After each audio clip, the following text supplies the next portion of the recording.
Bonjour, je suis Lucie Michaud de l'École virtuelle et voici mon balado. Aujourd'hui, je vais vous raconter une courte histoire des écoles francophones de la Nouvelle-Écosse avec certains événements juridiques marquants de son histoire. Êtes-vous prêts? Alors, commençons.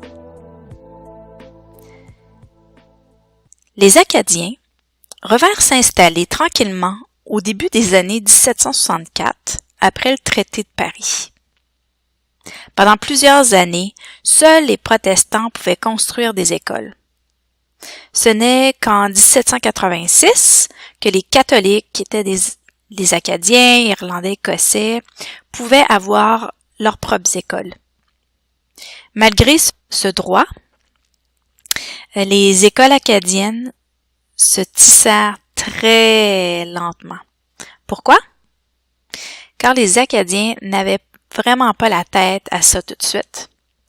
Ils devaient tout reconstruire et s'assurer qu'ils pouvaient faire survivre leur famille. Donc, en 1864, les orangistes, qui étaient les membres d'un groupe politique qui était anticatholique et anti-francophone, ont fait adopter en Nouvelle-Écosse une loi qui s'appelait l'Education Act, qui interdisait l'éducation en français. Pour les Acadiens, ce fut le début de l'assimilation. Le résultat fut que plusieurs Acadiens de la Nouvelle-Écosse ont perdu leur langue et plusieurs n'ont même pas terminé leurs études parce que l'éducation était dans une langue qu'ils ne comprenaient pas vraiment. Il faut dire qu'avant, les écoles n'étaient pas gratuites. Les gens devaient payer et les Acadiens n'étaient pas un peuple riche. Donc, plusieurs ne pouvaient pas envoyer leurs jeunes à l'école.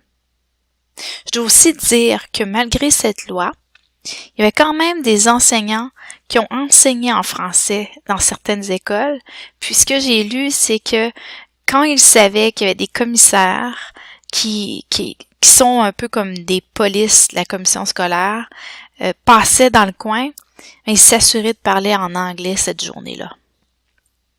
En 1867, le Canada est né et nous avons instauré la loi constitutionnelle. L'article 133 de cette loi ne fut pas appliqué pour la Nouvelle-Écosse et l'anglais resta la langue d'enseignement. Par contre, les Acadiens ont continué à se battre et en 1902, la province leur donna le droit d'enseigner en français durant les 4 premières années du primaire. Mais le manque d'enseignants français n'a pas aidé la cause et ce fut difficile d'atteindre cette tâche. Maintenant, je vais avancer un peu dans le temps et je vais me rendre en 1981 lorsque la loi, encore l'Education Act, fut modifiée. Maintenant, les Acadiens pouvaient avoir des écoles acadiennes, mais sous plusieurs règles. En 1982, il y a eu l'adoption de la Charte canadienne, dont l'article 23, qui aida beaucoup la cause acadienne. C'est à partir de ce moment que plusieurs parents ont poussé pour leurs droits. Malheureusement, ils ont dû se battre pendant plusieurs années pour gagner leurs écoles. Ce fut le cas d'un groupe de parents du Cap-Breton qui, en 1988, le conseil scolaire à majorité anglophone leur interdisa la création d'une école acadienne. Les parents décidèrent d'aller devant les tribunaux. Ils gagnèrent. Et la Cour d'appel rendit son jugement en déclarant que le groupe de parents avait le droit conformément à l'article 23 de la Charte canadienne des droits et libertés. Alors, le conseil scolaire n'eut le choix que de suivre les ordres de la Cour et il devait choisir un emplacement pour l'école.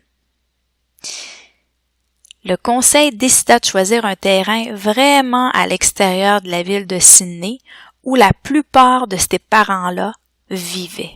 Les parents acadiens n'étaient pas contents et contestèrent, et la Cour leur donna encore raison. Mais la Cour statua que le nombre d'enfants n'était pas suffisant pour la création d'une école. Le groupe continua encore leurs efforts, fit un sondage auprès des parents pour comprendre pourquoi ces parents-là n'avaient pas inscrit leurs enfants à l'école francophone. Plusieurs ont dit ne pas vouloir embarquer dans cette histoire-là, ne pas vouloir embarquer en guerre. En 1997, après de nombreuses négociations en cours, les Acadiens de la Nouvelle-Écosse ont finalement pu avoir leur école, l'Étoile d'Acadie.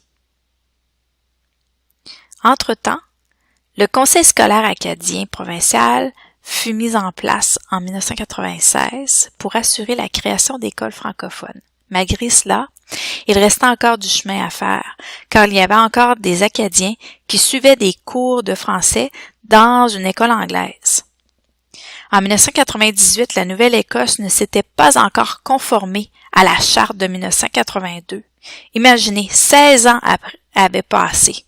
16 ans? Comment d'assimilation pensez-vous que cela a créé? La province savait qu'elle devait offrir des écoles distinctes à toutes les communautés acadiennes, comme Chéticamp, Greenwood, Elmadam, Argyle et Clare.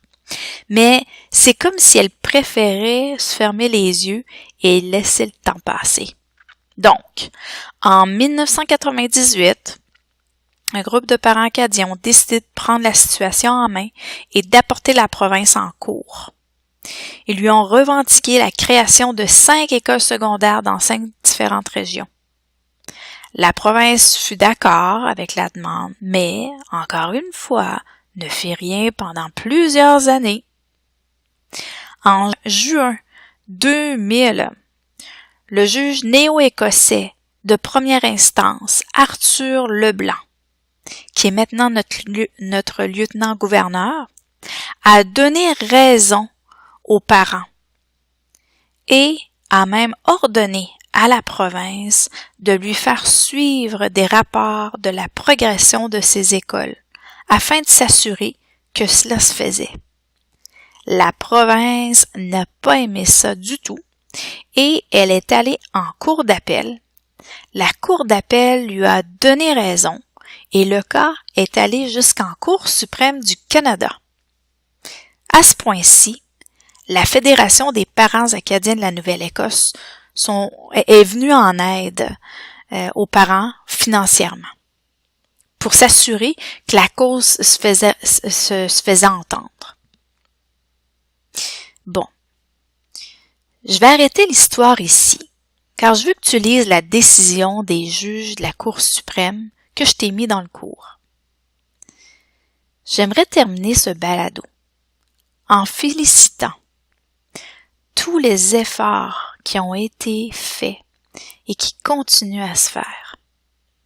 J'aimerais dire à nos fondateurs que malgré l'assimilation de plusieurs, leurs efforts ont servi et que nous sommes fiers de ce qu'ils ont fait. Et toi, cher élève, qu'en penses-tu? J'espère que mes mots te feront réfléchir. Je t'attends en salle de classe pour en discuter.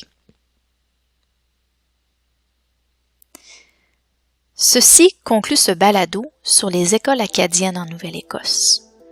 J'espère que tu as apprécié. Je te remercie de m'avoir écouté. À la prochaine!